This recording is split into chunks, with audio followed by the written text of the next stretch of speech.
I originally bought this engine about 15 years ago to go into a car that I was building at the time, but we ended up going a different direction with that car and sticking with the original engine. For a lot of time, this engine just sat around the shop and didn't really do much other than sit in the corner until we needed a test engine to begin running carburetor tests. When I originally pulled it off the shelf, we pulled it on an engine stand and just ran some basic leak down measurements and found out that the combustion chambers were in really good shape for an old engine. So we ended up pressing this engine into service for almost 10 years running carburetor tests, where after we rebuilt a set of carburetors, we would put them on this engine and run it. But it got to the point where the rod knock and the oil pressure was such a problem in this engine we had to retire it. We originally pulled it down with an idea of just doing a rebuild and putting it back into service as our test engine.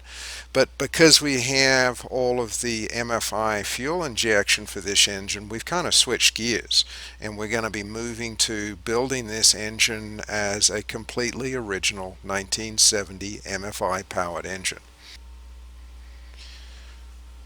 The engine is being disassembled right now, and we're in the process of doing all of the machine work and all of the subsequent work that needs to be done to make this a 100% period correct 911E 2.2 engine.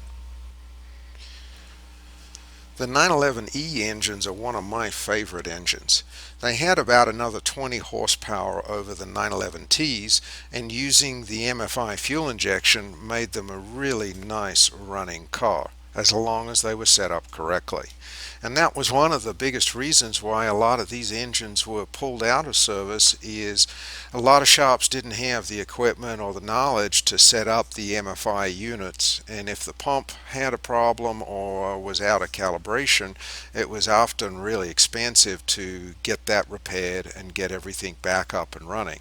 So a lot of these engines ended up getting switched to carburetors. Keeping the MFI really adds to the value and the originality of this engine, and it really just works well.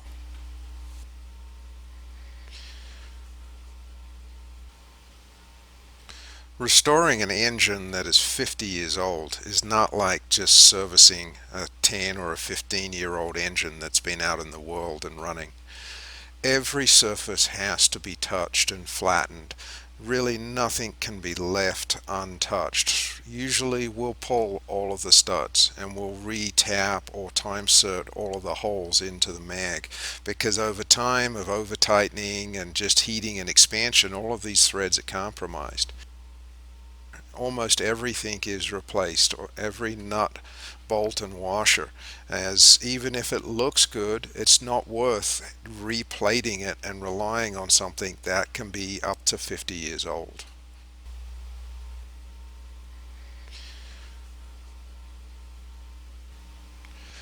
Back when I was working in the dealership, they used to budget 40 hours, 40 to 44 hours to do a complete engine overhaul.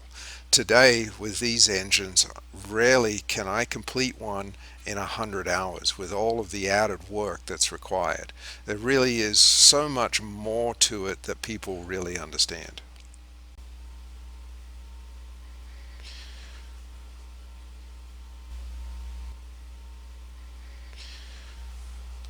Follow along with us as we completely rebuild all aspects of this engine. We'll show you how we do the heads, what we do with the crank, how we do our cam timing, how we reseal our crankcases. Also, don't forget to please subscribe to us on YouTube. Like the video if you like what you see.